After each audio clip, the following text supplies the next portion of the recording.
Perfecto, estamos grabando entonces. Vamos a comenzar con esta charla introductoria a la certificación PMP y también algunas preguntas.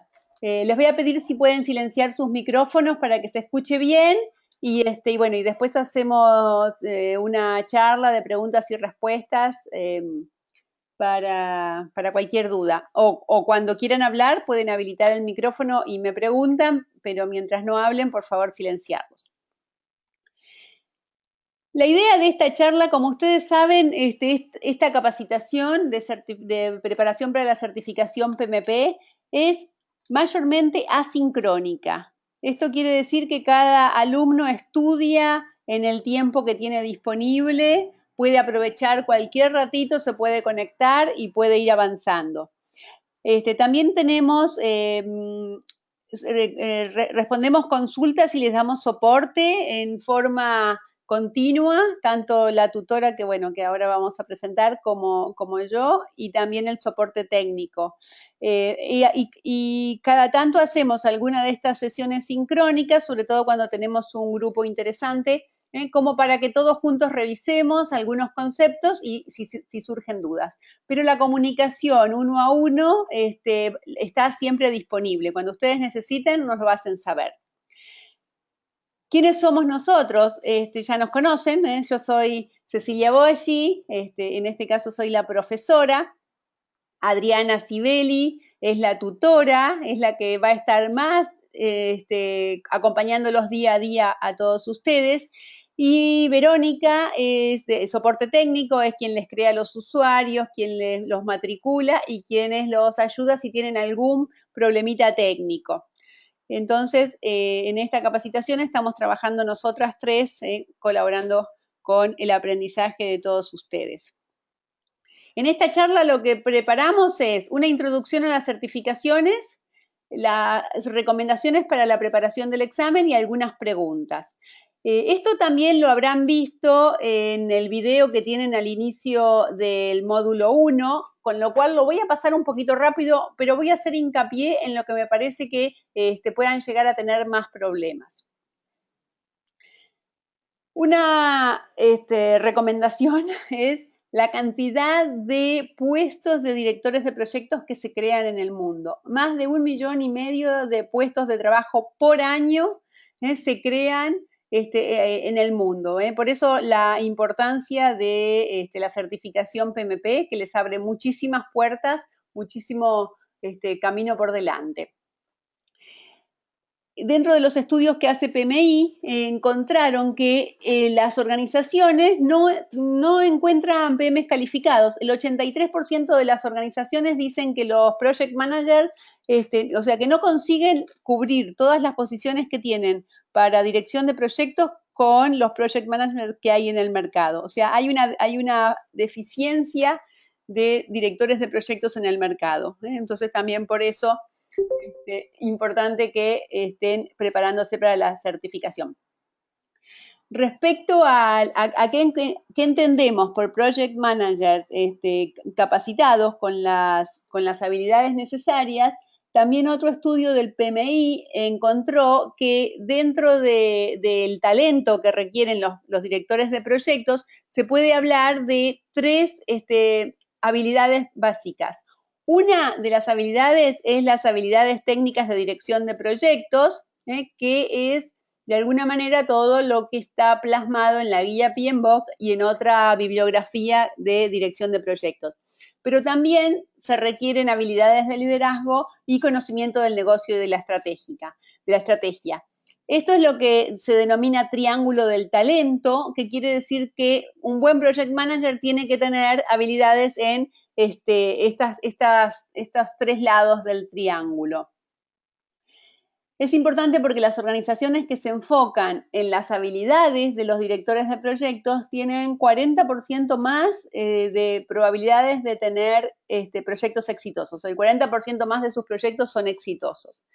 Con eso es que las organizaciones están haciendo mucho foco en estos 3 lados del talento.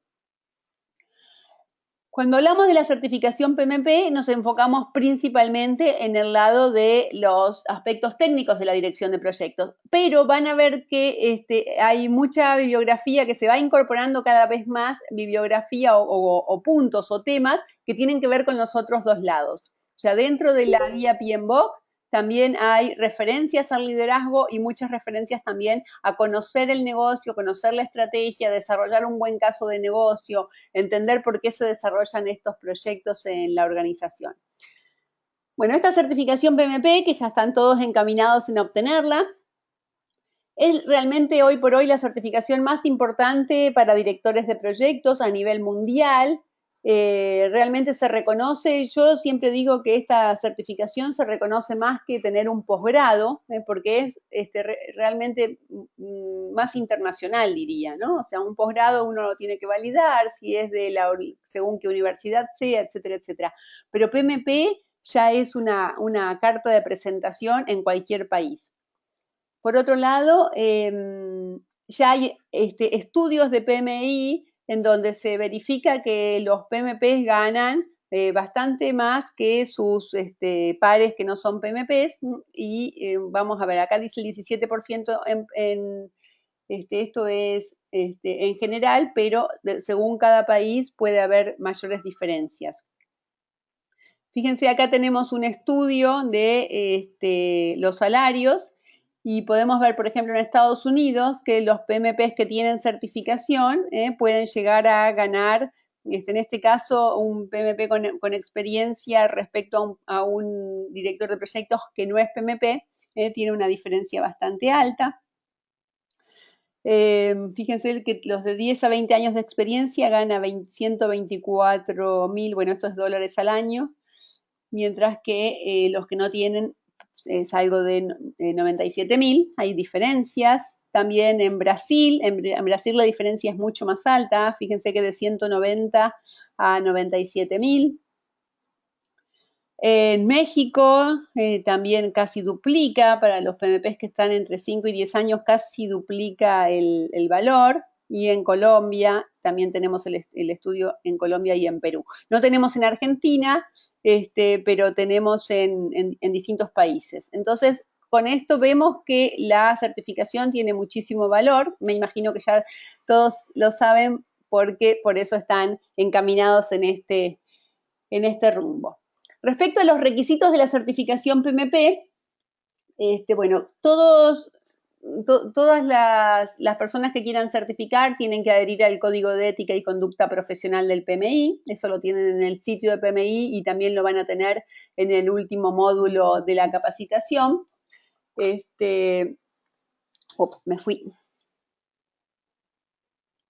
fui. Bueno. Respecto a, o sea que también vamos a trabajar sobre ética y conducta profesional dentro del mismo taller.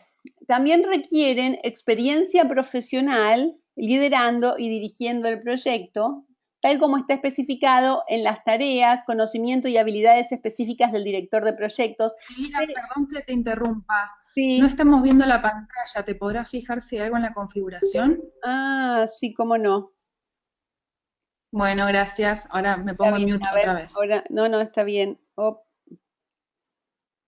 Entonces,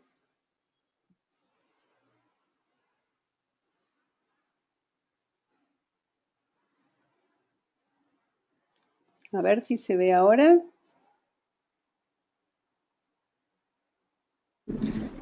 Se vio y ahora se dejó de ver. Se vio y se dejó de ver. A ver, Sí, ahora. ahora no se ve. ¿Se ve o no? ¿Esto qué? ¿Se ve? Sí, sí. Sí, ahí sí, perfecto. Perfecto, gracias, disculpas. Bueno, estos son los salarios. A ver, ¿qué es esto? ¿Sí? ¿Los pueden ver bien? Estábamos en esta diapositiva, donde estábamos diciendo entonces que la experiencia profesional requerida tiene que ser liderando y dirigiendo el proyecto. Esto lo vamos a ver bien ahora cuando hablemos de la experiencia. Bueno, requisitos. Hay dos categorías de requisitos para profesionales que tienen título universitario, carrera de grado, o para profesionales que no tienen el título de carrera de grado, con lo cual tienen el título secundario. Y para la primera categoría requiere 4.500 horas en dirección de proyectos en los últimos 8 años, siempre cuentan los últimos 8 años, y además requiere que al menos tengan 3 años de experiencia. Es decir, si han juntado esas 4.500 horas en menos de 3 años y no tienen 3 años de experiencia, entonces van a tener que esperar hasta cumplir los 3 años. En el caso de no tener el título universitario que sirve es el equivalente a una licenciatura o una ingeniería o una carrera de más de 4 años. 4 años o más. Que es el equivalente al bachelor de Estados Unidos. En el caso de no tener título de grado, hay que retener 7.500 horas. Siempre esto es liderando y dirigiendo el proyecto. Y fíjense que, bueno, ahí les decía que tienen un documento que es el PMP Examination Content Outline, que se lo vamos a dejar también disponible en la plataforma, porque ahí están las tareas que son las que se pueden aplicar. En todos los casos requiere 35 horas de capacitación formal.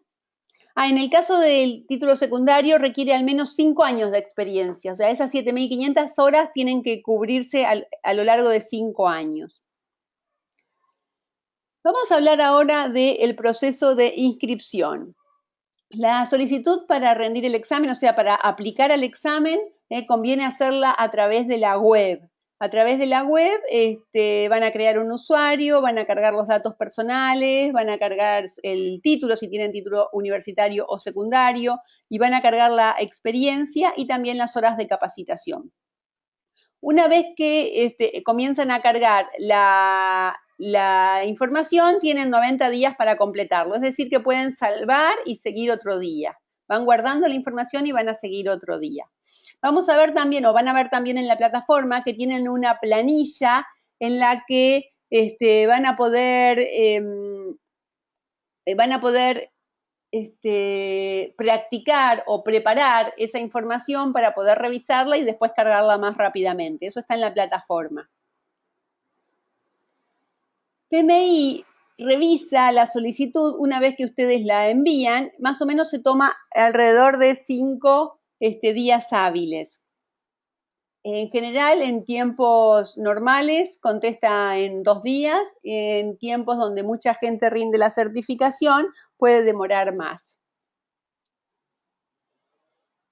Luego nos avisa que ya podemos efectuar el pago.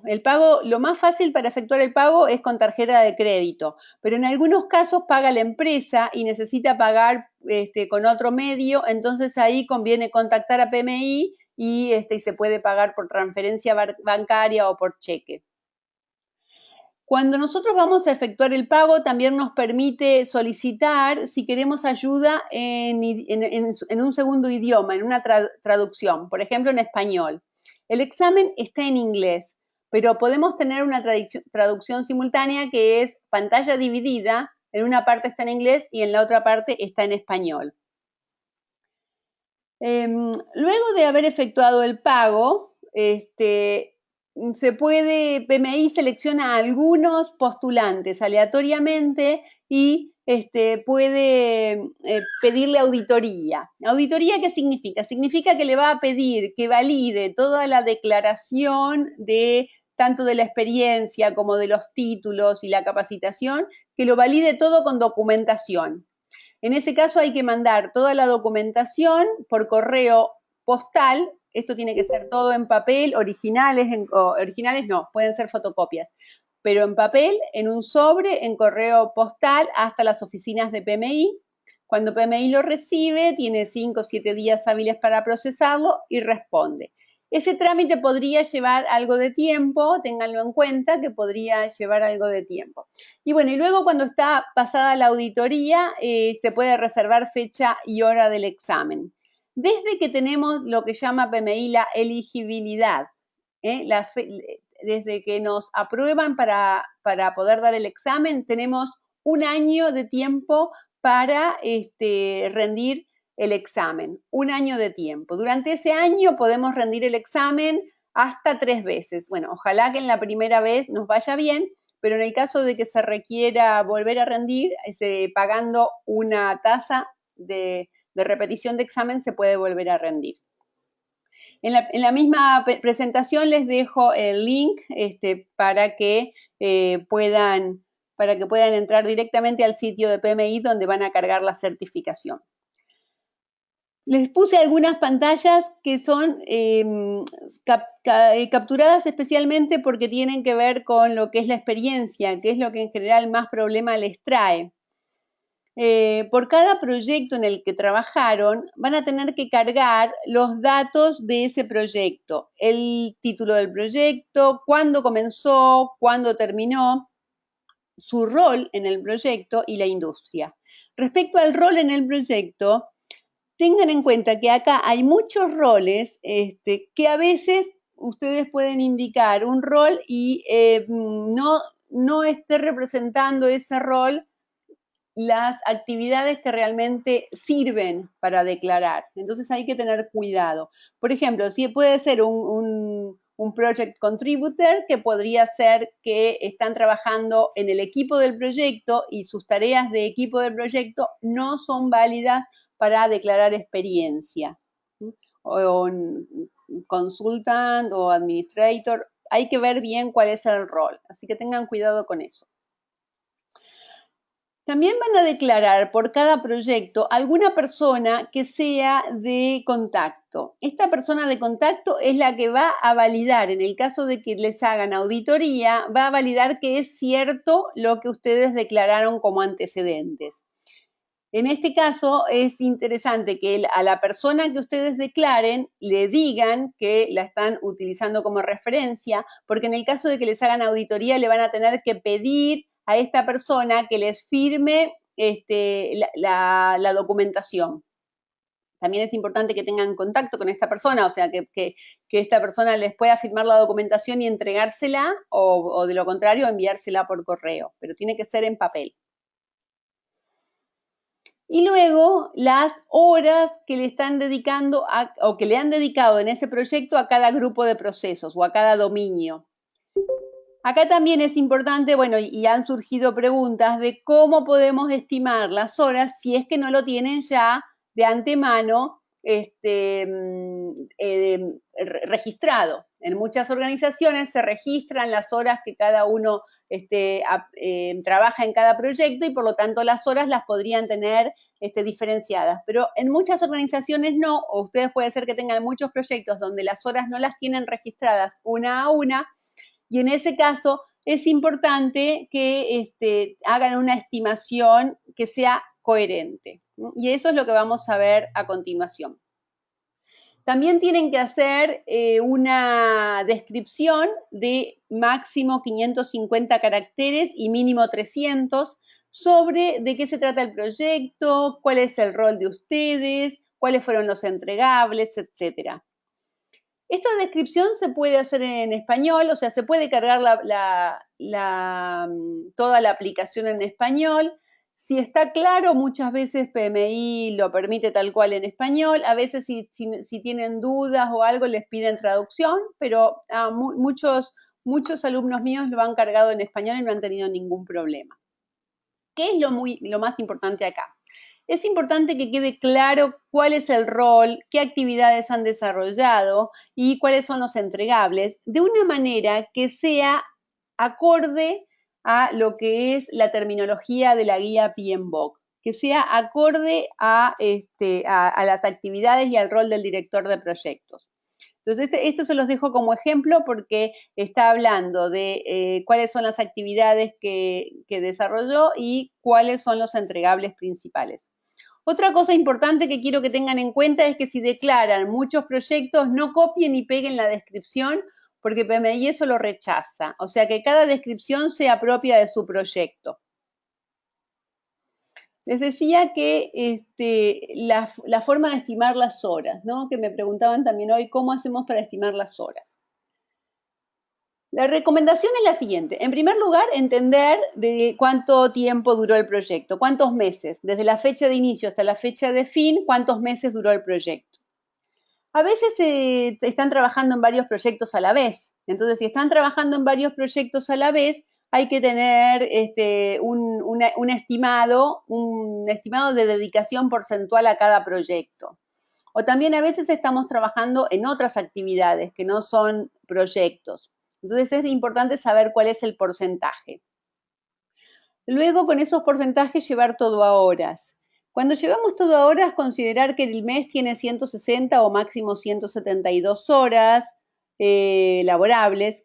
Yo sé que a veces se trabaja muchas horas de más, pero esto no estaría muy bueno declarar demasiadas horas de más, porque podría verse como ineficiente. También tenemos que tener en cuenta que tenemos a veces vacaciones, que hay días que no se está, que hay feriados, que hay días que no se trabaja todo el día, etcétera, etcétera, y hay otros trabajos. Entonces, no exagerar con las horas que se ponen en los proyectos porque eso llama la atención. Bueno, y por último, distribuir esas horas en los distintos dominios o grupos de procesos. Recuerden cuáles son, es muy importante saber cuáles son las actividades en cada grupo de procesos. En el inicio, ¿bien? Recuerden que en el inicio lo que se hace es definir el acta de constitución del proyecto y hacer una identificación y análisis de interesados. Se puede desarrollar el caso de negocio, se establecen los objetivos. Normalmente no son muchas horas dedicadas al inicio, es un porcentaje bajo. También es importante tener en cuenta que puede ser que en un proyecto no hayamos participado en todos los grupos de procesos, pero en el total, en la aplicación, sí deberían haberse cubierto todos los grupos de procesos. O sea que si no trabajé en inicio en un proyecto, necesito haber trabajado en inicio en otro proyecto. Y así para todas las áreas para todos los grupos de procesos. La planificación. Durante la planificación son actividades bien específicas del director de proyectos, o sea que todas las actividades de planificación están bien, cuentan, hay que considerarlas. Todas las actividades que tengamos que haber desarrollado para crear el plan son válidas. En ejecución es donde mayor problemas he visto yo. Ojo en ejecución, porque hay mucha confusión. Muchas veces se están poniendo en ejecución trabajos que tienen que ver con la creación del producto que realmente con lo que es la dirección del proyecto. ¿Cuáles serían trabajos de la creación del producto? Y si el proyecto es de construcción, todo lo que tenga que ver con la construcción en sí es creación del producto. Si es de software, todo lo que tenga que ver con el desarrollo del software es creación del producto. Cuando hablamos de actividades de dirección de proyectos, hablamos de las actividades que tienen algún proceso dentro de la guía PMBOK. En ejecución, si ustedes prestan atención, tenemos procesos de recursos humanos, tenemos procesos de comunicaciones, tenemos procesos de gestión de interesados, tenemos procesos de compras y de aseguramiento de la calidad, ¿no? Entonces, enfóquense más que nada en esas actividades. ¿Cuáles son las reuniones que se hace para motivar al equipo? ¿Cuáles son las reuniones que se hacen con los interesados? Cuando nos estamos comunicando. Todo eso es ejecución. Pero no exageren. Hay muchas veces ponen demasiadas horas en ejecución y eso PMI lo detecta inmediatamente y lo rechaza. En seguimiento y control también depende de el tiempo del proyecto y también tengan en cuenta que hay que pensar solamente en las tareas de dirección de proyectos. Otro aspecto a tener en cuenta es que las horas de ejecución y las horas de seguimiento y control tienen que ver con el tiempo que dura el proyecto. O sea, si el proyecto duró 10 meses, es probable que hayamos dedicado algunas horas al inicio, algún periodo, algún tiempo a planificación, y luego durante prácticamente los 10 meses tenemos reuniones semanales, tenemos informes semanales, tenemos consultas, tenemos reuniones con el cliente. Esas son las horas que considerar, ¿no? Tengan mucho cuidado en eso y entonces hagan luego la estimación. ¿Cuáles son de ejecución? ¿Cuáles son de seguimiento y control? Y multiplíquenla por la cantidad de meses como para que les dé el total. Y bueno, el cierre eso es la entrega al cliente, la evaluación final, lecciones aprendidas, etcétera.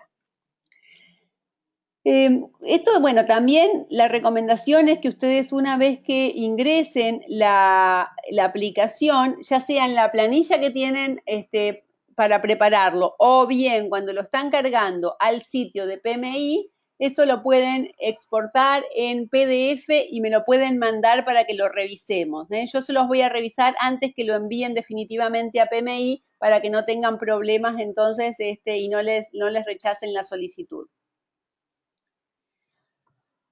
Costos del examen. Bueno, el examen cuesta $405 para los miembros de PMI y $555 para las personas que no son miembros de PMI. Siempre les recomendamos que se hagan miembros de PMI porque de todas maneras el costo es más o menos el mismo y van a tener el material, por ejemplo, la guía PMBOK y otros estándares los van a tener disponibles cuando son miembros.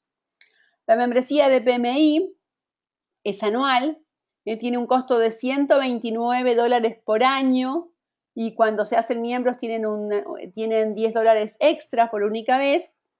Y bueno, también la recomendación es hacerse miembros del capítulo local porque con eso van a poder aprovechar las reuniones de miembros del capítulo y todos los beneficios locales.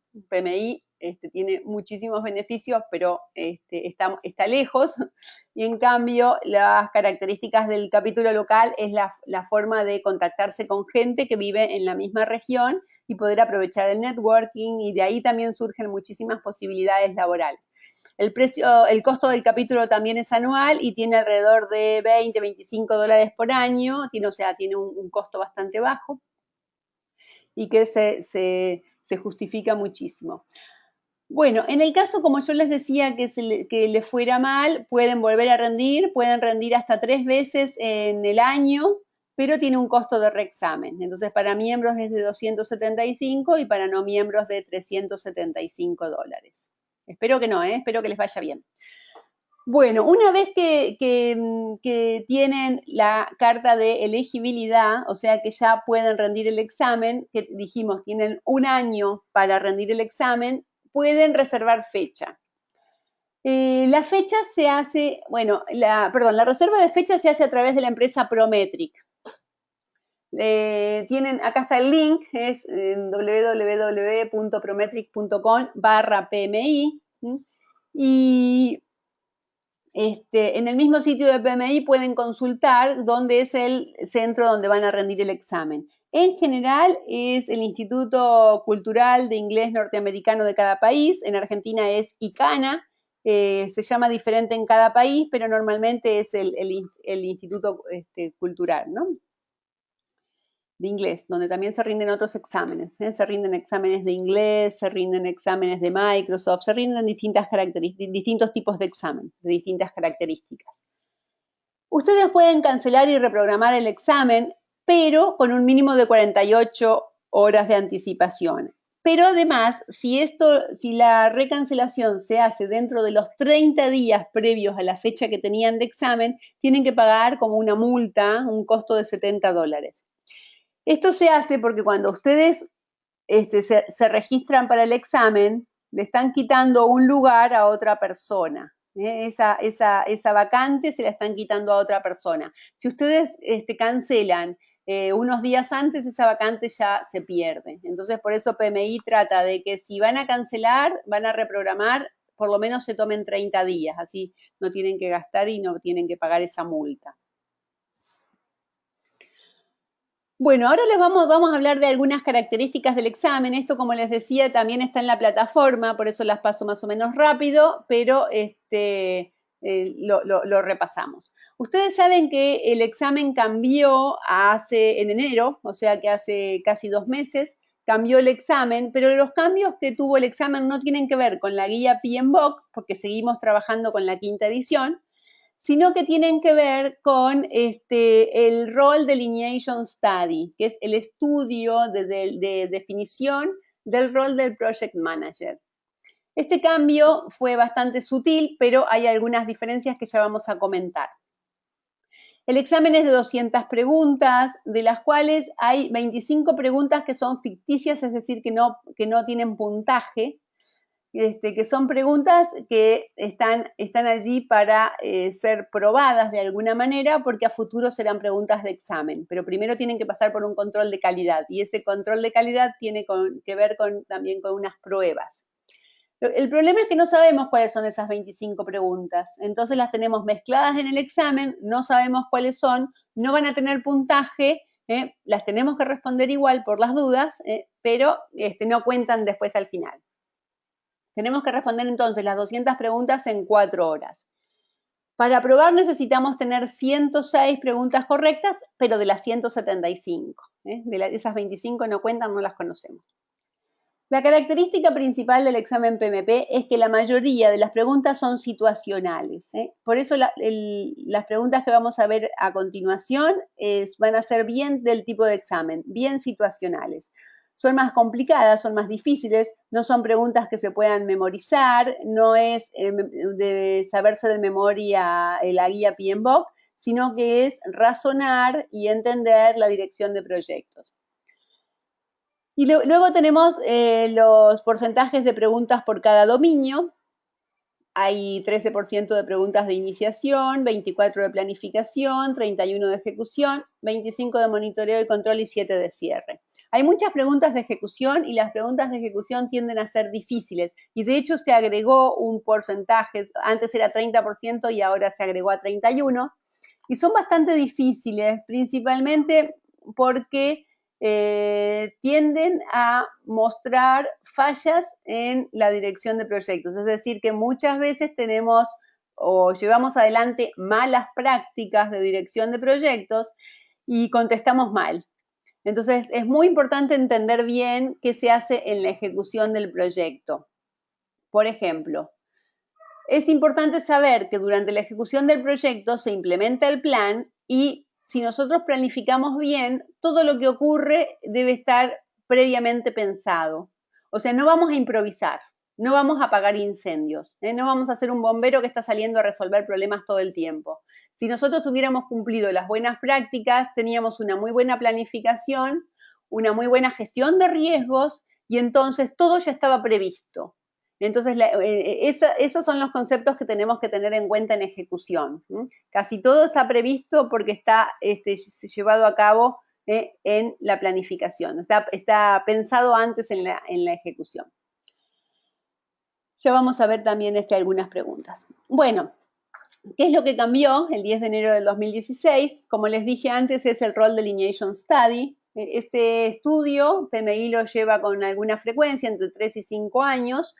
Lo hace a través de encuestas a distintos directores de proyectos del mundo y lo que pregunta es cuáles son las tareas específicas que realiza como director de proyectos, cuál es el conocimiento crítico que necesita y cuáles son las herramientas y las técnicas necesarias. Eso es lo que se documenta en este Role Delineation Study.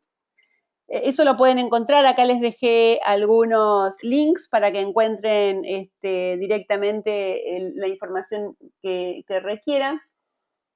Pero básicamente es la forma de estar actualizado. El examen se basa en el Role Delineation Study y el Role Delineation Study asegura que el examen esté actualizado a lo que hacen realmente los directores de proyectos. Los cambios que tuvo en la última revisión tienen que ver con mayor énfasis en la estrategia del negocio. ¿Se acuerdan que dijimos que uno de los lados del triángulo era la estrategia y conocimiento del negocio?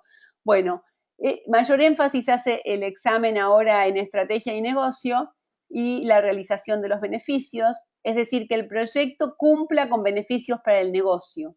Esto también es responsabilidad del director de proyectos. Es decir, entender por qué este proyecto que yo estoy haciendo es importante para la organización. ¿Qué beneficios le va a dar? cómo los resultados del proyecto impactan positivamente en mi organización. Eso es el énfasis que se está haciendo. También el valor de las lecciones aprendidas a lo largo de todo el proyecto. Muchas veces se decía que había que hacer una sesión de lecciones aprendidas al finalizar el proyecto, pero sin embargo es importante que se hagan a lo largo de todo el proyecto. Siempre que ocurra algo interesante, eso se tiene que registrar, es decir, gestión del conocimiento. Otro aspecto que resalta o que cambia es la contribución del director de proyecto sobre el Project Charter o el acta de constitución del proyecto. Realmente el Project Charter es responsabilidad del sponsor o del cliente, porque es donde se especifica qué es lo que se le está pidiendo o asignando al Project Manager. Entonces la responsabilidad es del sponsor o del cliente, pero el Project Manager contribuye en la documentación, contribuye en el desarrollo, pero el responsable final siempre es el sponsor o el cliente. También se le puso mucho énfasis en la comunicación y la relación con los interesados claves. O sea, la comunicación con los interesados claves es una responsabilidad del director de proyectos. Esto en forma bidireccional, o sea que siempre va a estar comunicándose con los interesados claves. Desde mi punto de vista, los cambios no son muy importantes, no son muy trascendentes, o sea, no cambia demasiado lo que uno sabía de dirección de proyectos respecto al examen nuevo, pero son aspectos a tener en cuenta. O sea, los cambios son más profundos cuando cambia la guía PMBOK. En este caso, son cambios menores. Respecto a características de examen, tiempo promedio por pregunta. Dijimos que teníamos 4 horas, y que teníamos 4 horas, sí, y que tenemos 200 preguntas. Esto es 1 minuto con 12 segundos por cada pregunta. Eso es un promedio, porque va a haber preguntas que las vamos a contestar muy rápido y otras preguntas que van a ser mucho más lentas. Entonces, tener en cuenta que ese es el promedio, tener en cuenta que el tiempo está acotado. ¿Y cómo se resuelve esto? Con mucha práctica. Si nosotros practicamos, luego los tiempos en que vamos a tardar van a ser mucho menores. Todas las preguntas son de 4 opciones, tipo multiple choice. De las 4 opciones hay una sola respuesta correcta y no hay puntaje negativo si contestamos mal. O sea, hay puntaje 0. El puntaje 0 va si no la contestamos o si contestamos mal. Con lo cual, la recomendación es siempre contestar, porque si no la sabemos, a lo mejor por probabilidad la invocamos. Entonces, siempre contestar las preguntas. A la sala de examen no se puede llevar nada, no se puede entrar con ningún objeto. Todo lo que llevemos, carteras o agendas o lo que fuera, todo queda en un locker. Solamente nos dejan llevar anteojos si tenemos, no sé, a lo mejor un pañuelo, pero no podemos llevar nada. Nos van a entregar lápiz y papel, a veces también protectores auditivos por si hay algún ruido, porque a veces están rindiendo otros exámenes, otra gente, y eso puede ocurrir entonces que haga ruido y que tengan exámenes más cortos, entonces que entren y salgan en distinto momento. Por eso los protectores auditivos. Bueno, cuando terminan de rendir el examen, pues cuando es un centro Prometric, el resultado se entrega inmediatamente al finalizar el examen. También se puede consultar desde la página de PMI y luego también más o menos un mes después recibimos lo que llaman PAC PMP, que es un diploma, un PIN y un diseño para usar en las tarjetas. Y acá ven un ejemplo de un reporte de examen, por supuesto que aprobó, y dice por cada dominio cómo está. Es lo único que muestra, o sea, no hay más información de que si fue proficient, moderately proficient, o también podría ser below proficient. Podríamos tener below proficient, o sea, por debajo de lo esperado, alguno de los dominios, pero si la cantidad de preguntas supera a las 106 correctas, entonces igual se aprueba. O sea, no importa que haya un dominio que tenga por debajo de lo esperado. Bueno, otra aclaración es que cuando terminan de rendir el examen, o sea, cuando se agota el tiempo o cuando ustedes ya deciden que terminaron y le dan fin, le dan terminar, Antes de darles el resultado de examen, les van a dar una encuesta que tienen que responder. Esa encuesta es acerca de las características de la sala de examen. Y bueno, tienen que responder esa encuesta para que después les dé el resultado si aprobaron o no aprobaron, ¿eh? Así que es sin nervios. Muy bien, algunas recomendaciones. La guía PMBOK la tienen que leer bien, es muy importante, por eso van a ver que a lo largo de todo el curso hay ejercicios que se llaman conceptos claves, y esos conceptos claves tienen por objetivo que vayan a la guía PMBOK y que busquen lo que no tienen claro y que lo transcriban, porque con eso se van a acordar mucho más. La guía PMBOK para leerla desde el principio hasta el fin es muy aburrida, les va a costar mucho. En cambio, de esta forma de ir a buscar conceptos, es como un manual de referencia o como un diccionario, es mucho más fácil, ¿eh? Y por eso el objetivo de esos ejercicios, y les recomiendo que los hagan, todos los de conceptos claves, es para eso. También el glosario de la guía PMBOK es importante que la lean, porque pueden tener preguntas que tengan referencia al glosario. Otro de los aspectos fundamentales, pero fundamentales para rendir bien el examen, es comprender bien el flujo de actividades. Y por este motivo también tienen ejercicios específicos de flujo de actividades. Hay un ejercicio que dice dinámica de, no sé, actividades del flujo del proyecto, algo así, que está en la primera unidad, en donde se les va a pedir que identifiquen cuáles son las actividades que se hacen en cada dominio, y luego también les pide que pongan en orden las actividades de planificación. Eso es fundamental, hacerlo muchas veces para tener bien el examen. También tienen otras actividades a lo largo de todas las unidades, otros ejercicios que hacen foco en eso, en entender bien cuáles son las actividades y cuál se hace primero y qué se necesita tener para hacer algo. Por ejemplo, ¿qué necesito tener yo para poder elaborar el presupuesto del proyecto? ¿Qué necesito tener antes? Y por supuesto tengo que tener los costos estimados, pero también debo tener el cronograma realizado, porque el presupuesto es los costos en el tiempo. Eso es el presupuesto. Entonces, todo eso es lo importante saber. ¿Qué necesito tener antes de? También hay que conocer los procesos, entradas y salidas y técnicas y herramientas. No hay que estudiárselos de memoria, no serviría nada de memoria, pero sí entenderlos, saberlos, conocerlos. En el caso de las herramientas, y sí, también saber cuáles son herramientas, distinguir herramientas y de entradas y salidas, sobre todo las de calidad. En calidad principalmente hay que saberse muy bien cuáles son las herramientas, porque hay muchas y porque puede haber muchas preguntas de herramientas. Y porque también puede haber preguntas que en base a la herramienta podemos llegar a intuir de qué nos está hablando, en qué proceso estamos. Entonces hay que saberse las técnicas y herramientas también. Algunas fórmulas hay que sabérselas de memoria, no son muchas, pero sí hay que sabérselas de memoria. Por ejemplo, las de valor ganado, las de PERT, las de canales de comunicación, las de probabilidades estadísticas, etc. El código de ética, sí, hay que leerlo, entenderlo, porque hay preguntas que se hacen referencia al código de ética. Y lo más importante, mucha ejercitación, con preguntas situacionales, largas, ambiguas, con información irrelevante, que pareciera que tiene un montón de información y que no nos da ningún valor adicional esa información. O que también preguntas que parecen tener más de una respuesta correcta. Eso es así, porque el examen es así. Otra recomendación es entender las preguntas desde el punto de vista de PMI, o sea, de cómo lo considera PMI, de cómo lo considera la guía PMBOK.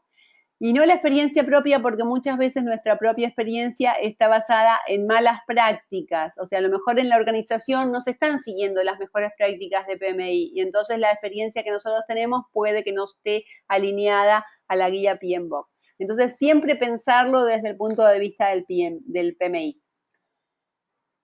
Suponer siempre que el proyecto es muy grande y muy complejo. ¿Por qué es esto? Y porque si es así, se justifica la mayor de las formalidades. Entonces, las preguntas están hechas como para proyectos donde se cumple con mucha formalidad. Entonces, siempre pensemos que el proyecto es muy complejo porque participa muchísima gente, que está en muchos países, o sea, algo realmente complejo para que justifique la aplicación de todos los procesos, de todas las áreas de conocimiento, de todos los grupos de procesos, y entonces con la mayor formalidad y la mayor documentación. Y en base a eso es donde tenemos que responder.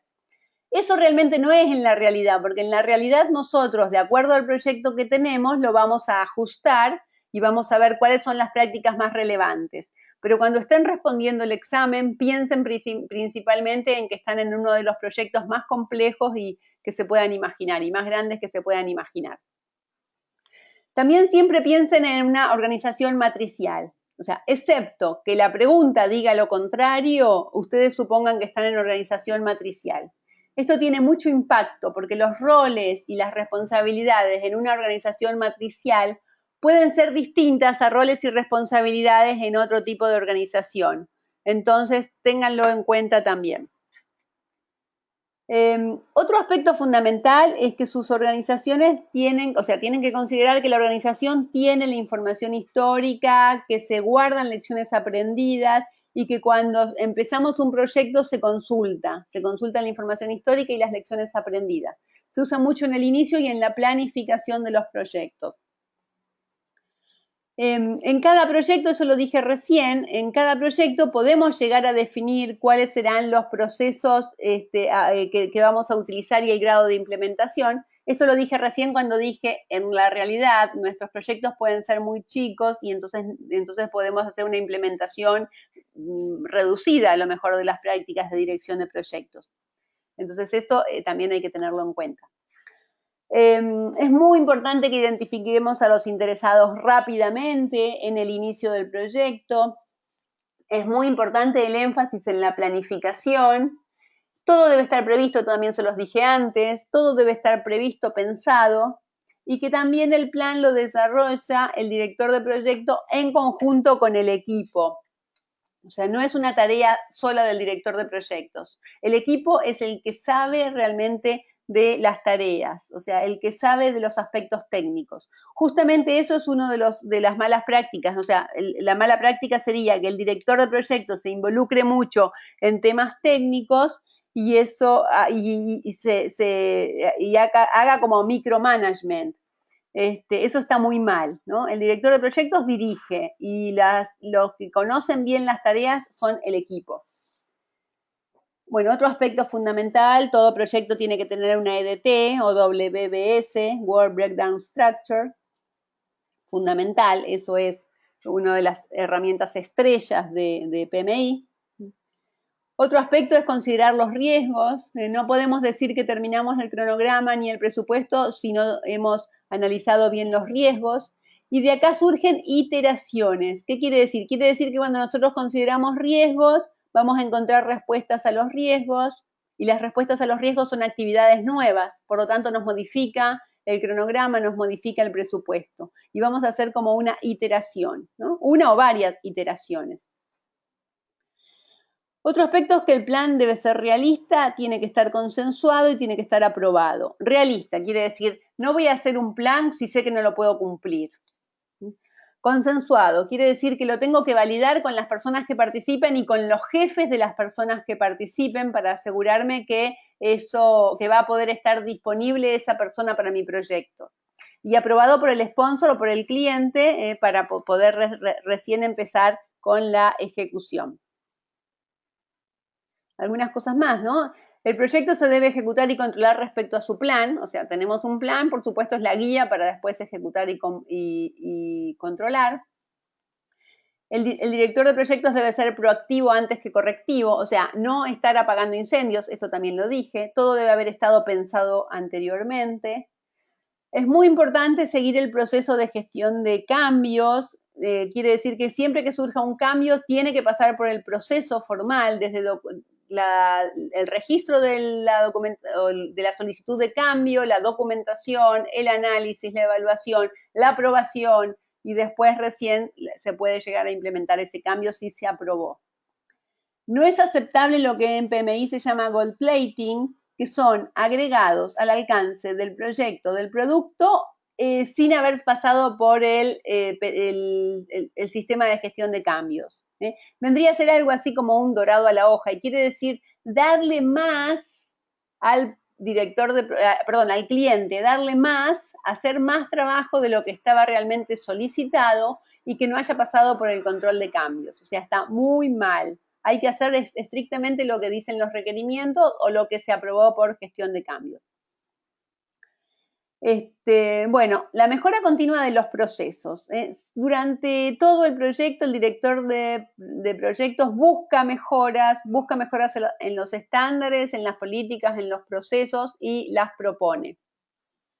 También tiene responsabilidades como de recursos humanos, ¿no? O sea, tiene que tener la descripción de las posiciones de trabajo, tiene que tener la asignación de responsabilidades, tiene que manejar el sistema de recompensas, de premios y recompensas, desarrollar al equipo, ¿no? Son situaciones que actividades o trabajos que hace el director de proyectos como serían funciones de recursos humanos.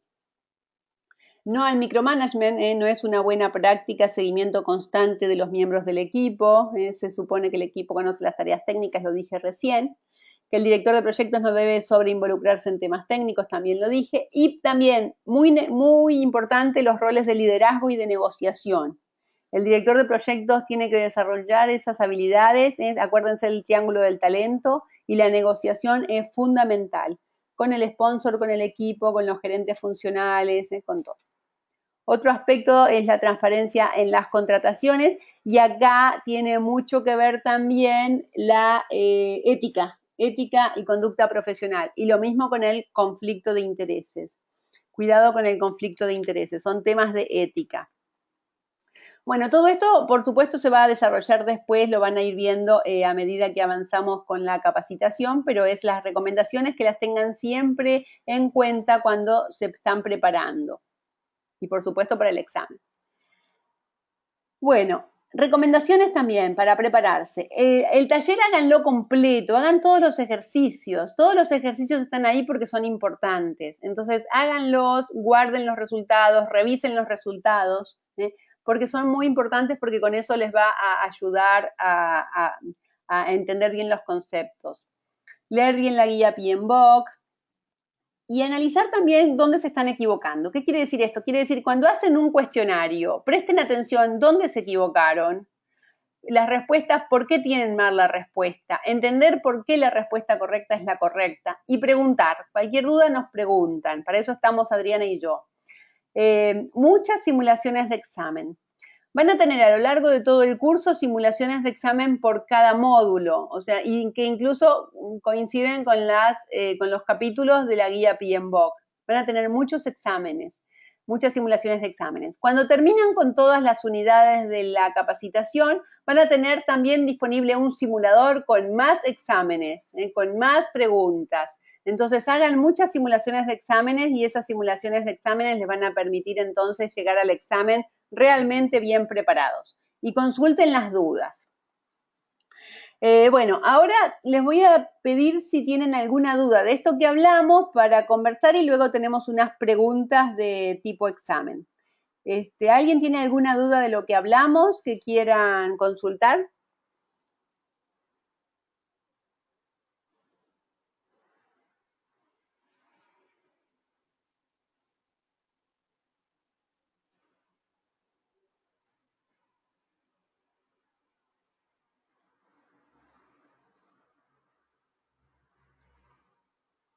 ¿No hay preguntas?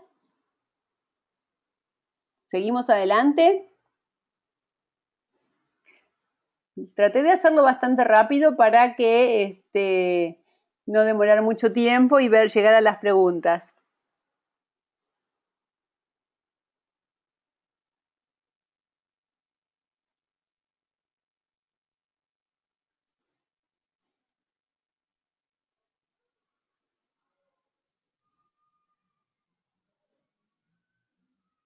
¿Todo ok? ¿Seguimos entonces? Bueno, vamos a ver algunas preguntas del tipo examen. A ver acá cómo se ven con estas preguntas. como les decía al inicio, dado que hay algunos de ustedes que recién están comenzando con la capacitación, es probable que algunas de estas preguntas les resulten muy difíciles. Pero bueno, es para que se vayan acostumbrando a cómo son las preguntas de tipo examen. Esta primera pregunta dice, en su primera asignación, el director de proyectos encuentra serias discordancias entre técnicos muy expertos que son miembros del equipo del proyecto. ¿Cuál es la mejor forma de manejar este conflicto? Debe escuchar las diferentes opiniones, determinar la opción mejor e implementar esa opción. Esa es A. B dice, debe posponer las discusiones extensas, encontrarse con cada individuo y determinar la mejor solución. C, debe escuchar las diferentes opiniones y facilitar un acuerdo. Y D, debe ayudar al equipo a centrarse en los aspectos coincidentes con sus opiniones y determinar la mejor solución. ¿Cuál les parece a ustedes que es la respuesta correcta y por qué?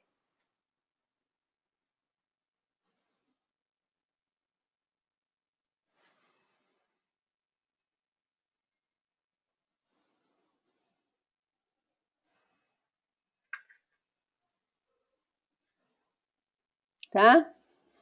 A ver qué dice Juan, dice C. ¿Alguien más?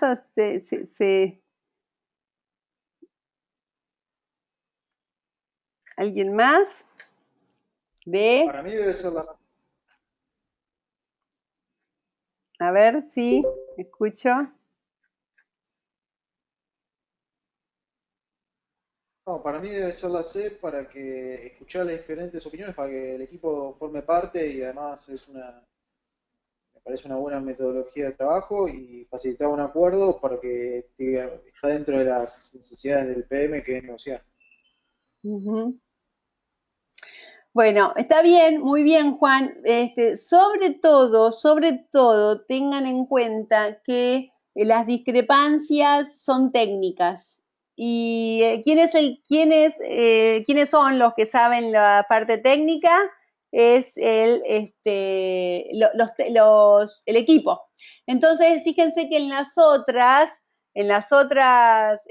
opciones, la determinación es del director de proyectos y eso no está bien. El director de proyectos no lo puede determinar porque la determinación tiene que ser del equipo. Así que muy bien, la respuesta correcta era la C. Seguimos con la siguiente.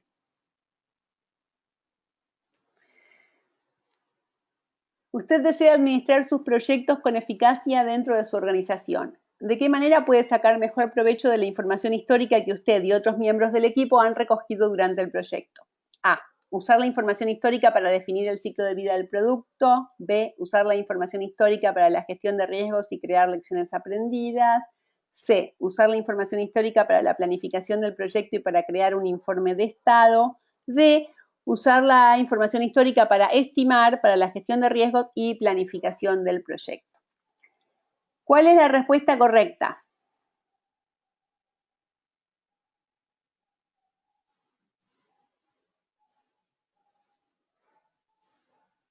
D, bueno, muy bien, aquí sí, correcta es la D, perfecto.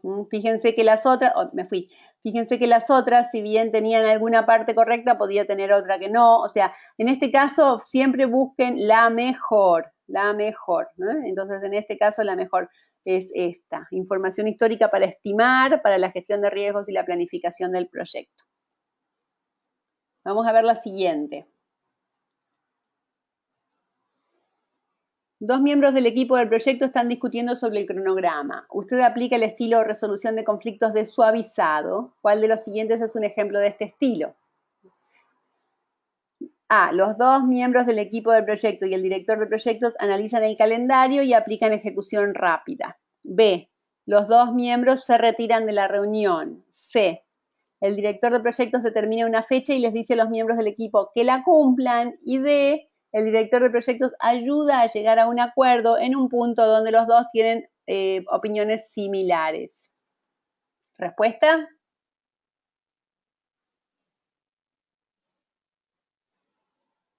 Bueno, a lo mejor no se acuerdan bien los estilos de resolución de conflictos. suavizado es una de las formas de resolución de conflictos y es donde se buscan las coincidencias.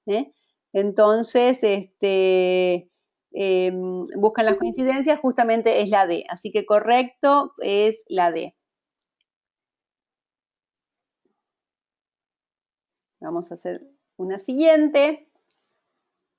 Dice, durante la ejecución de un proyecto, el gerente determina que es necesario cambiar el material comprado. El director llama a una reunión de equipo para planear cómo hacer el cambio. Esta acción es un ejemplo de liderazgo por excepción, planificación deficiente, falta de un sistema de gestión de información o una falla del sistema de contrataciones. ¿Qué les parece? ¿Cuál es la respuesta correcta?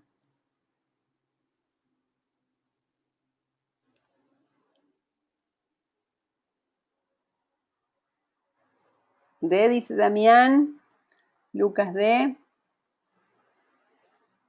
Bueno, yo les diría que es una planificación deficiente, porque si es necesario cambiar el material comprado y hay que planear cómo lo vamos a hacer y demás, ¿se acuerdan que dijimos que era importante que todo esté planificado y que no hay que improvisar, no hay que apagar incendios? Entonces, eso es una planificación deficiente. Bueno, acá muy bien Karina puso B. Vamos a ver el siguiente. Dice, un proyecto ha experimentado retrasos significativos debido a los problemas de equipo, roces entre el personal y lentitud del cliente en las revisiones. El proyecto está 40% completo y ha usado el 60% del tiempo calendario disponible. ¿Cuál es la primera cosa que usted debe hacer? Modificar la línea base del cronograma para reflejar la nueva fecha, analizar las actividades del camino crítico para ver cómo acortar el cronograma, documentar la falta de avance y los problemas asociados a la gestión, identificar tareas que han requerido más tiempo del que se planteó.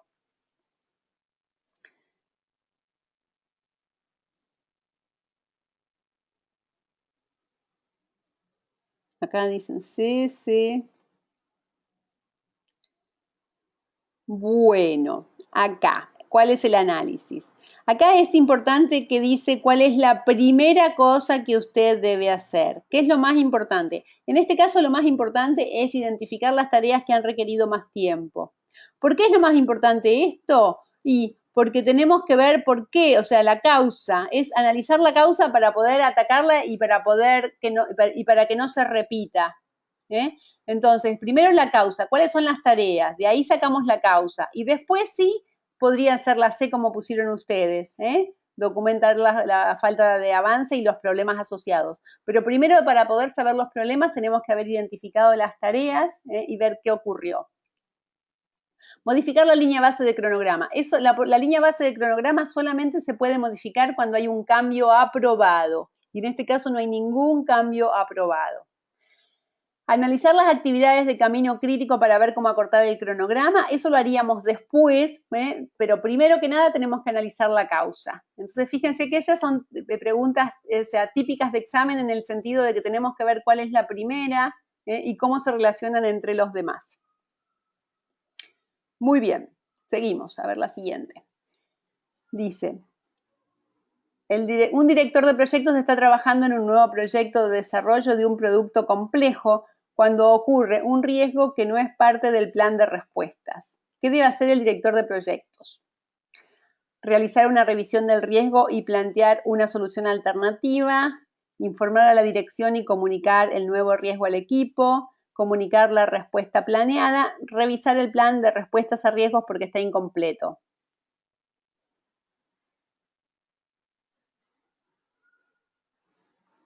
Entonces, ¿cuál es la respuesta?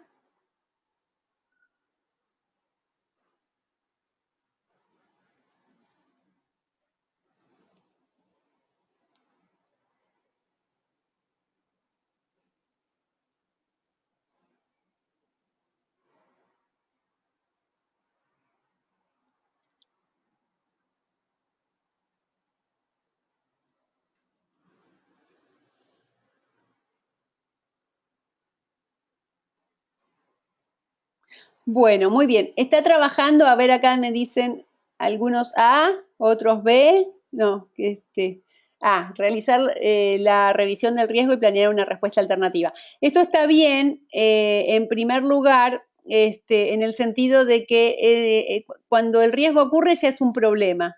Y como no tenía respuesta, quiere decir que no teníamos un plan. Entonces, en primer lugar, tenemos que realizar la revisión y plantear. A la dirección se comunica, bueno, no es un nuevo riesgo, ya es un problema, ¿no? O sea, que comunicar el nuevo riesgo no estaría correcto, eso ya es un problema ocurrido. Lo primero que tenemos que hacer es revisarlo. Bien. Por supuesto que también hay que revisar todo, si el plan de respuesta al riesgo está incompleto, vamos a tener que revisar a ver por qué. O sea que también luego deberíamos revisar toda la planificación de riesgos. Dice, su patrocinador le pide que prepare el presupuesto para completar un proyecto que empezó el año pasado y estuvo suspendido durante 6 meses. Todo lo siguiente debería estar incluido en el presupuesto excepto los costos de las instalaciones que utilizará el proyecto, los costos del trabajo realizado, los costos de materiales que se emplearán y los costos indirectos. ¿Cuál es la respuesta?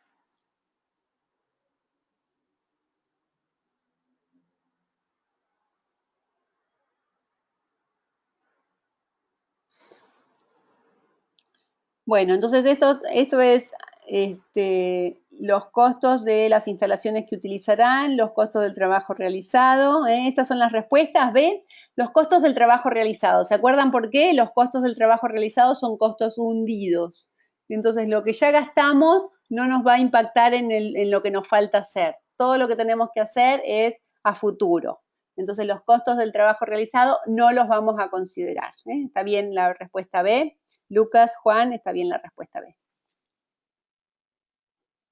Siguiente. El director de un proyecto de reconversión tecnológica en una fábrica está planificando el proyecto, ha finalizado el camino crítico, nivelado los recursos y desarrollado el cronograma. El director de proyectos quiere establecer la línea base de cronograma. ¿Qué debería hacer? Revisar el cronograma con el gerente de la fábrica, solicitar la aprobación del patrocinador, estimar la duración de las actividades o estimar los costos.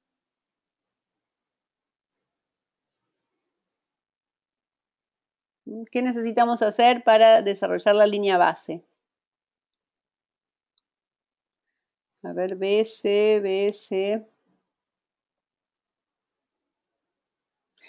Bueno, esta es una pregunta también de las que hay varias respuestas correctas. Cuando hay varias respuestas correctas tenemos que ver cuál es lo primero. ¿Qué es lo primero que deberíamos hacer? Fíjense la definición. La definición dice, finalizó el camino crítico, niveló recursos, desarrolló cronograma. Son todos aspectos técnicos. Cuando uno desarrolla un cronograma, hasta ese momento no son más que técnicas, que herramientas, que son herramientas. Y ese cronograma es ideal, en el sentido de que no sabemos si se puede hacer o no. Entonces, ¿qué necesitamos hacer? Necesitamos validarlo con el gerente de los recursos, en este caso sería el gerente de la fábrica. Es lo primero que necesitamos hacer. ¿Se acuerdan cuando hablamos que el plan tenía que estar consensuado y aprobado? Primero consensuado, luego aprobado. Entonces, lo primero que deberíamos hacer es A. Luego B, en segunda instancia B. Estimar las duraciones ya estaban estimadas y estimar los costos ya es para presupuesto y no para cronograma. Pero fíjense, A y B eran las dos correctas, pero ¿cuál se hacía primero? A. Entonces la respuesta correcta es A. Fíjense que son bien preguntas para que vayan viendo la forma de responder. La 9. Tenemos 10 preguntas, vamos por la 9. Usted es el director del proyecto y su proyecto está preparando los documentos para la licitación de la compra de un equipamiento especializado. Su hermano tiene una organización que ofertará en dicha licitación. Como tendrá que importar el equipamiento y eso lleva tiempo, su hermano le solicita la información de la licitación y así acelerar el proceso y tener todo listo cuando requiera el proyecto. ¿Qué debería hacer usted? Enviar a su hermano el borrador del pliego de la licitación para que comience el proceso de importación y cumplir el objetivo del proyecto. Decir a su hermano que lo solicite al departamento de contrataciones de la empresa, informar a su patrocinador que su hermano le pidió la información o denunciar a su hermano porque es un conflicto de intereses. ¿Qué es lo que deberíamos hacer?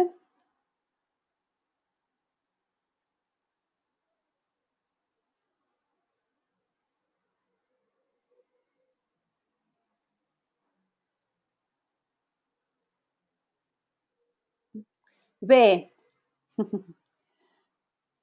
Por supuesto que no tenemos que enviar, o sea, A descartada totalmente, no le podemos enviar el borrador, ¿no? Decirle a su hermano que lo solicite en el departamento de contrataciones. Es muy importante acá, en el tema de contrataciones es muy importante porque juega con la ética, no tenemos que involucrarnos, no tenemos que, no tenemos que dar ninguna facilidad a nadie, tiene que ser totalmente transparente, todo el proceso de contrataciones tiene que ser muy transparente, ¿eh? Entonces está bien, esto es B. Conflicto de intereses no sería conflicto de intereses para nosotros, eso también, ¿no? Conflicto de intereses es cuando nosotros tenemos algún interés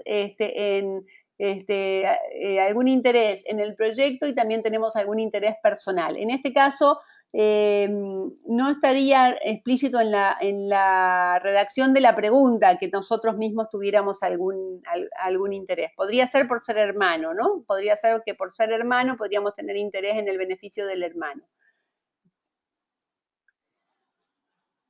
Bueno, la última. Dice, usted trabaja en una organización matricial cuando un miembro del equipo le dice que está teniendo problemas con su tarea. El miembro del equipo admite que tiene dudas de cómo realizar parte del trabajo. Él sugiere tomar un entrenamiento la próxima semana. ¿De dónde debería provenir el costo del entrenamiento? Se debe evitar ese costo por lo que es mejor asignar a una persona entrenada. Del presupuesto del Departamento de Recursos Humanos, del presupuesto del Departamento Funcional del miembro del equipo o del presupuesto del proyecto.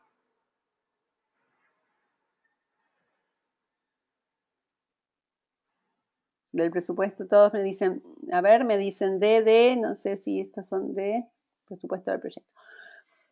Bueno, esta pregunta también es capciosa, ¿no? Porque el tema es, estamos en una organización matricial. En las organizaciones matriciales, los conocimientos están dentro de las áreas funcionales. Cuando una persona del equipo no sabe cómo realizar su trabajo, si ese trabajo es típica de su organización, típica de su área, esa capacitación tiene que provenir del departamento funcional del miembro del equipo. O sea que la respuesta correcta es C. ¿Cuándo sale la capacitación del presupuesto del proyecto? Sale cuando la capacitación es específica por el proyecto. Por ejemplo, si nosotros tenemos que hacer un proyecto y requiere nueva tecnología, algo que no estaba originalmente en la organización, eso sería del proyecto. Cuando se incorpora nueva tecnología para nuestro proyecto. O cuando cualquier característica del proyecto que requiere capacitación que no había en la organización. En el caso contrario, la capacitación es una responsabilidad de los gerentes funcionales. Los gerentes funcionales tienen que darle a los gerentes funcionales le tienen que dar a los directores de proyectos los recursos necesarios. Eso es en las organizaciones matriciales. Bueno, muy bien. Juan dice que sacó 7. Excelente, excelente, muy bien. Karina dice que sí, que sé, muy bien. Fíjense cómo vamos relacionando o practicando, ¿no? Las formas de responder las preguntas. ¿Cómo le fue al resto? ¿Todos le fue bien? Bueno, y acá esto es para tentarlos nada más. ¿Cuándo van a tener todos ustedes su diploma de PMP?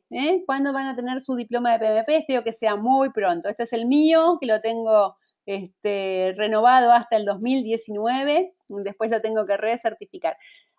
Acuérdense que una vez que tenemos el examen aprobado, después tenemos que recertificar cada 3 años a través de lo que llamamos, lo que PMI llama PDUs. Esos PDUs se ganan devolviendo a la profesión y actualizándonos. Bueno, les agradezco mucho haber participado y ahora cualquier consulta que quieran lo hablamos ahora. También, como les dije al principio, estamos siempre disponibles para conversar cuando lo necesiten, para sacarles sus dudas. Por eso acá están nuestros emails. La presentación está grabada, la pueden volver a mirar. Les pido disculpas por el problema técnico de compartir pantalla que quedó mal al principio. Bueno, pero espero que hayan podido seguirme. ¿Alguna pregunta, Hola. algún comentario? Sí, adelante. Hola, Cecilia. Sí, Karina, sí. Sí, ¿qué tal? Mira, te quiero hacer una consulta. Para el caso, porque ahora el año que viene sale la nueva versión del PMBOK, sería la versión 6. Sí, correcto. ¿Esto cuándo se modifica en el examen? Mira, la versión 6 está planeada para que salga a principios del año que viene, o sea, del 2017, y en general tarda 6 meses más. O sea que digamos, estoy estimando, en base a lo que ocurrió en años anteriores, estoy estimando que el examen nuevo va a ser a mediados del 2017. O sea que hay 1 año y medio todavía, ¿no? O sea, espero que todos Ah, rindan bien, antes. bien, bien. Sí, porque esa es una de mis preocupaciones, porque para ver todo el tema, además del dinero, ver el tiempo que lleva desde que aprueban todos los papeles PMI hasta poder rendirlo. Entonces, Es muy pues, rápido capaz que eso, justo ¿eh? caía con la renovación de la versión. Ah, Karina, es muy buenísimo. rápido el proceso. Si vos lo declarás, que lo podés declarar más o menos rápido, en 5 días normalmente te aprueban, excepto que te pidan auditoría y bueno, pero un mes será. Y ahí ya tenés todo el año, pero llegás perfectamente, porque el examen va a cambiar a mediados del 2017 como muy temprano. Ah, Todavía, bien. Y con el tema, discúlpame, Cecilia, y con el tema costo, ¿directamente hay que hablar con PMI por el pago o se te puede hacer una consulta? Podés preguntarme, pero todo lo que tiene que ver con el examen directamente se ve a través del sitio de PMI. El costo del examen es $405 para miembros y 555 para no miembros. Y bueno, y siempre la recomendación es ser miembro, que la membresía cuesta más o menos justo la diferencia, pero tenés todos los beneficios de ser miembro de PMI. Claro, perfecto. Y en caso de, por ejemplo, uno que no, porque otra cuestión es cuando contar con una tarjeta que te permita ese monto en dólares. ¿Qué pasa si porque vos mencionaste que también se podía hacer depósito bancario directamente desde el PMI? ¿Eso puede ser a nivel particular o tiene que ser a nivel empresa? No, no, también puede ser particular, pero lo ideal es la tarjeta, pero la tarjeta, con cualquier tarjeta, ¿eh? Yo pago todos los meses con mi tarjeta de Argentina y no tengo problema. Todos los meses, no, todos los años, cuando tengo que renovar la membresía. No creo que tengas problema, pero en caso de que quieras hacer otro medio de pago, te comunicas a customercare@pmi.org y lo solicitas. Ah, perfecto. Gracias, De nada. ¿Alguna otra pregunta? ¿Alguien, alguien tiene algún comentario? ¿Les gustó la charla? ¿Quieren que en unos días repitamos algunas sesiones de preguntas y respuestas? ¿Qué les parece?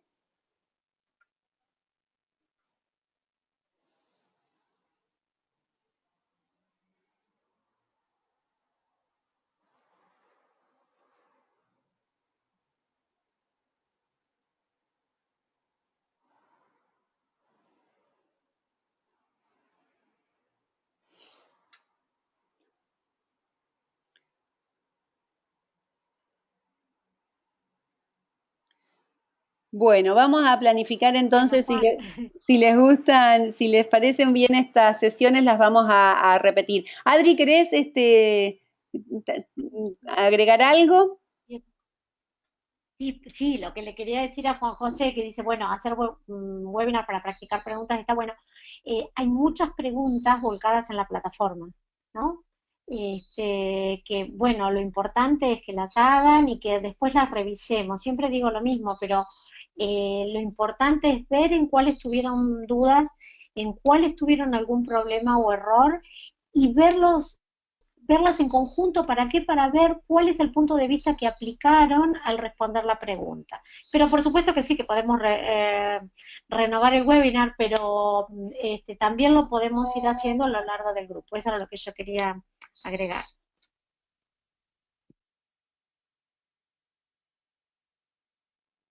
Bueno, perfecto, Adriana, gracias. Sí, la idea es ir viendo cuáles son las necesidades y también cuáles son las dudas. A veces, si quieren hacer alguna consulta puntual, nos dicen Adriana y a mí y acordamos con algún tema. Si coinciden todos en el mismo tema, podemos hacer un webinar con todos.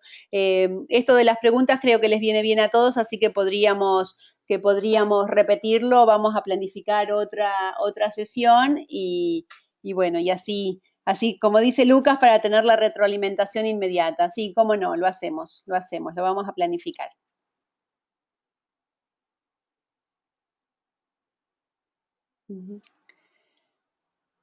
Bueno, quiero agradecerles a todos y bueno, y espero que puedan, que hayan aprovechado de este rato. Gracias por la dedicación, nos ha llevado mucho más de una hora, una hora y media. Así que bueno, los dejo que vayan a descansar y cualquier cosa estamos a disposición. Gracias, Lucas, gracias a todos.